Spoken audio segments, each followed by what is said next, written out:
Ukraine was thinking that it will get the EU money sooner or later. It got something from the EU. It was not money. It was a life lesson.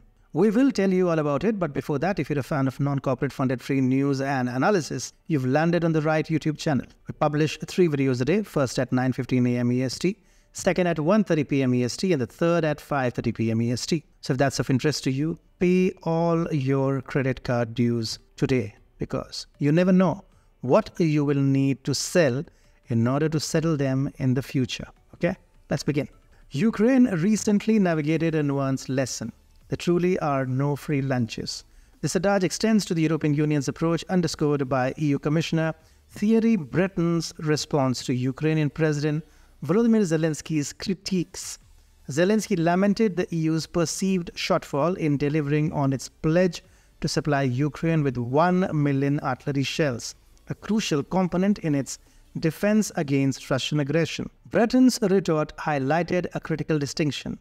While some munitions were indeed slated as donations, a significant portion required purchase by Ukraine, a task deemed feasible given the substantial 1.5 billion euros monthly financial assistance Kiev receives from Brussels. Breton's assertion that the EU has surpassed its delivery commitments might be seen as an attempt to veil any strategic gaps, especially against the backdrop of a broader logistics confrontation with Russia. Nonetheless, it sheds light on a pivotal clarification. The promise was to provide, not to wantonly distribute these vital resources. This revelation not only recalibrates public understanding of the EU's support framework for Ukraine, but also serves as a stark reminder of the complexities entwined in international aid, where expectations and reality often diverge, underscored by the principle that assistance comes with its own set of expectations and obligations. Facing financial constraints, Ukraine finds itself at a pivotal juncture in its ongoing conflict, necessitating inventive strategies to sustain support without depleting its coffers. The country's delicate financial standing has led to a reluctance from Brussels to continue its previously generous donations, leaving Kiev to navigate a tightrope between fiscal prudence and operational necessity. Some European nations might independently offer additional supplies, but the overarching theme is clear. Ukraine must explore alternative avenues to maintain its defensive efforts. In a controversial move, Zelensky proposed at the May 2022 Davos summit a model for reconstruction that essentially offers patronage of parts of Ukraine to international partners.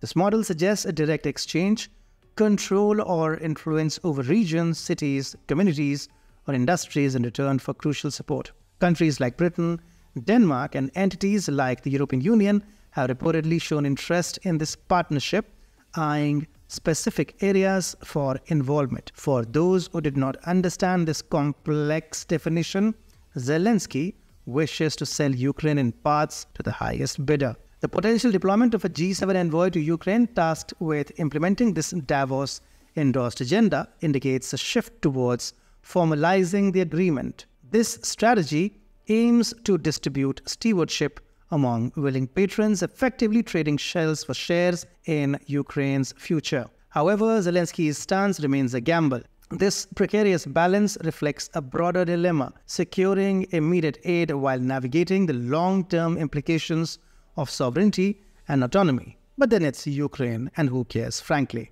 The recent developments in the EU-Ukraine dynamics hint at a complex interplay of strategic maneuvers and diplomatic pressures. Following a Wall Street Journal report detailing a proposed Russian-Ukrainian peace treaty from spring 2022, speculation arises that the European Union may be using this moment to nudge Ukraine towards resuming peace talks. The undercurrent of this move could be driven by a pragmatic realization within the EU. Competing with Moscow's production capabilities is a losing battle. This situation presents a double-edged sword for the EU, which stands to benefit either by funneling financial aid back into its industries or by securing shares in Ukraine's assets in anticipation of a diplomatic settlement. EU Commissioner Thierry Breton's stark message to President Volodymyr Zelensky that more shells would only come at a price signals a pivotal moment. This blunt communication strips away any remaining veneer of the good guy narrative, confronting Kiev with stark choices.